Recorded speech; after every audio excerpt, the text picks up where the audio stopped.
déchets. On trie, on transforme et on réduit. Aujourd'hui, Retour du Soleil oblige, c'est dans le jardin que l'on passe quelques minutes ensemble pour réduire nos déchets. Et pour ça, pas besoin d'en faire des tonnes. Du coup, moins de frais de traitement, moins de transport et des économies pour tout le monde. Savez-vous qu'aujourd'hui, les déchets verts représentent 45% du tonnage en déchetterie et près de 20% du tonnage de l'ensemble des déchets collectés.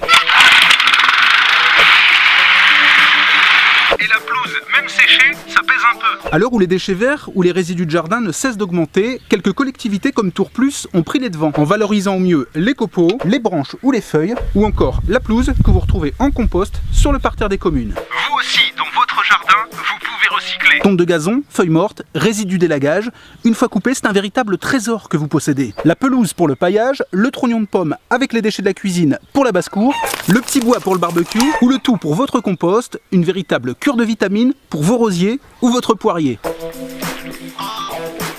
Elles sont bonnes les poires cette année. L'un des outils nécessaires à la réduction de déchets dans votre jardin, c'est votre composteur. On en trouve partout, Tours Plus organise même des réunions d'information où il distribue gratuitement la boîte magique. Mais attention, un compost réussi, c'est facile, à condition de respecter 3 règles de base. Veillez d'abord à bien aérer vos derniers apports, particulièrement les déchets de cuisine ou potager. Un compost, ça s'arrose aussi, un peu, sans excès. À la tienne.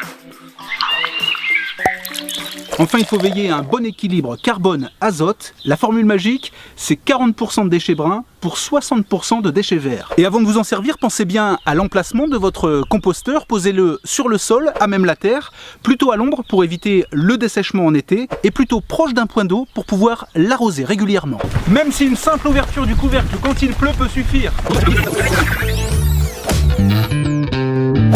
Nos actions ont du poids. Jardiner sans déchets, c'est 50 kg en moins par an et par habitant dans les déchetteries.